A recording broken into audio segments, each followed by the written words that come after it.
ನಮಸ್ಕಾರ. ಜೀನಿ ನ್ಯೂಸ್ ವೀಕ್ಷಕರಿಗೆ ಸ್ವಾಗತ. ರಾಷ್ಟ್ರ ರಾಜಧಾನಿ ದೆಹಲಿಯಲ್ಲಿ ಅಂಗಡಿ ಮತ್ತು ವಾಣಿಜ್ಯ ಸಂಸ್ಥೆಗಳಲ್ಲಿ ಮಹಿಳೆಯರು ನೈಟ್ ಶಿಫ್ಟ್ ಕೆಲಸ ಮಾಡಲು ಸರ್ಕಾರ ಅನುಮೋದನೆ ನೀಡಿದೆ. ಈ ಕುರಿತು ದೆಹಲಿ ಮುಖ್ಯಮಂತ್ರಿ ರೇಖಾ ಗುಪ್ತಾ ಪ್ರಕಟಿಸಿದ್ದಾರೆ. ಉದ್ಯೋಗದಲ್ಲಿ ಮಹಿಳೆಯರ ಭಾಗವಹಿಸುವಿಕೆಯನ್ನು ಹೆಚ್ಚಿಸುವ ಮತ್ತು ದೆಹಲಿಯನ್ನು ದಿನದ 24 ಗಂಟೆಗಳ ಕಾಲ ಕಾರ್ಯನಿರ್ವಹಿಸುವ ವ್ಯಾಪಾರ ಕೇಂದ್ರವನ್ನಾಗಿ ಪರಿವರ್ತಿಸುವ ಗುರಿಯಿಂದ ಈ ಕ್ರಮವನ್ನು ಕೈಗೊಳ್ಳಲಾಗಿದೆ ಎಂದು ರೇಖಾ ಗುಪ್ತಾ ತಿಳಿಸಿದ್ದಾರೆ. ಇದೊಂದು ಐತಿಹಾಸಿಕ ನಿರ್ಧಾರವಾಗಿದ್ದು ಮಹಿಳೆಯರ ಆರ್ಥಿಕ ಸಬಲೀಕರಣ ಮತ್ತು ಸ್ವಾವಲಂಬನೆಗೆ ಮಹತ್ವದ ಹೆಜ್ಜೆಯಾಗಿದೆ ಎಂದು ರೇಖಾ ಗುಪ್ತಾ ತಿಳಿಸಿದ್ದಾರೆ.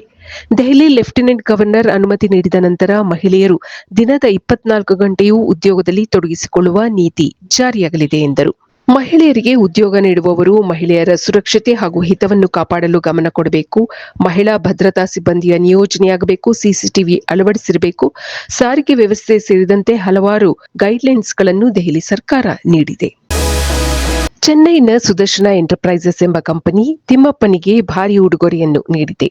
2.4 ಕೋಟಿ ಮೌಲ್ಯದ ಶಂಖ ಹಾಗೂ ಚಕ್ರವನ್ನು ತಿರುಮಲಕ್ಕೆ ಕಾಣಿಕೆಯಾಗಿ ನೀಡಿದೆ. ಶಂಖ ಹಾಗೂ ಚಕ್ರ ಒಟ್ಟು 2.5 ಕೆಜಿ ತೂಕ ಇದೆ. ಸುದರ್ಶನ್ ಕಂಪನಿಯ ಪ್ರತಿನಿಧಿಗಳು ತಿರುಮಲ ತಿರುಪತಿ ದೇವಸ್ಥಾನದ ಹೆಚ್ಚುವರಿ ಕಾರ್ಯನಿರ್ವಾಹಕರಿಗೆ ಶಂಖ ಮತ್ತು ಚಕ್ರವನ್ನು ಹಸ್ತಾಂತರಿಸಿದರು. ಏಪ್ರಿಲ್ 22ರ ಪಹಲ್ಗಾಮ್ ದಾಳಿಗೆ ಪ್ರತೀಕಾರವಾಗಿ ಭಾರತ ದಾಳಿ ನಡೆಸಿದ 22 ನಿಮಿಷಗಳಲ್ಲಿಯೇ ದಿಟ್ಟ ಉತ್ತರ ನೀಡಿದೆ ಎಂದು ಪ್ರಧಾನಿ ನರೇಂದ್ರ ಮೋದಿ ಲೋಕಸಭೆಯಲ್ಲಿ ನಿನ್ನೆ ತಿಳಿಸಿದ್ದಾರೆ. ಆಪರೇಷನ್ ಸಿಂಧೂರ ಕದನ ವಿರಾಮದ ಬಗ್ಗೆ ಪ್ರಶ್ನಿಸಿದ ವಿಪಕ್ಷಗಳಿಗೆ ಉತ್ತರಿಸಿದ ಅವರು, ಆಪರೇಷನ್ ಸಿಂಧೂರ ಕಾರ್ಯಾಚರಣೆಯಲ್ಲಿ ಪಾಕಿಸ್ತಾನದಲ್ಲಿನ ಉಗ್ರರ ನೆಲೆಗಳನ್ನು ಧ್ವಂಸಗೊಳಿಸಲಾಗಿದೆ. ಪಾಕಿಸ್ತಾನದ ಹಲವು ವಾಯುನೆಲೆಗಳು ಈಗಲೂ ಐಸಿಯುನಲ್ಲಿದೆ ಎಂದು ತಿಳಿಸಿದರು. ಪಹಲ್ಗಾಮ್ ದಾಳಿಗೆ ಪ್ರತ್ಯುತ್ತರವಾಗಿ ಊಹೆಗೂ ನಿಲುಕದ ಪ್ರತ್ಯುತ್ತರ ನೀಡುತ್ತೇವೆ ಎಂದು ಮೊದಲೇ ಹೇಳಿಕೆ ನೀಡಿದ್ದೆ. ಅದರಂತೆ ಭಾರತೀಯ ಸೇನೆ ಯಶಸ್ವಿಯಾಗಿ ದಾಳಿ ನಡೆಸಿದೆ ಎಂದು ಅವರು ತಿಳಿಸಿದರು. ಪಹಲ್ಗಾಮ್ ದಾಳಿ ನಡೆಸಿದ ಉಗ್ರರು ದಂಗೆ ಗಲಭೆ ನಡೆಸುವ ಕುತಂತ್ರ ಹೊಂದಿದ್ದರು. ಈ ಸಂಚನ್ನು ಕೂಡ ಭಾರತ ವಿಫಲಗೊಳಿಸಿದೆ.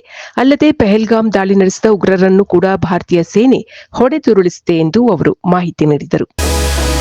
ಇದು ಈ ದಿನದ ಸುದ್ದಿಗಳು. ನಿರಂತರ ಸುದ್ದಿಗಳಿಗಾಗಿ ವೀಕ್ಷಿಸುತ್ತಿರಿ ಜೀನಿ ನ್ಯೂಸ್. ನಮಸ್ಕಾರ.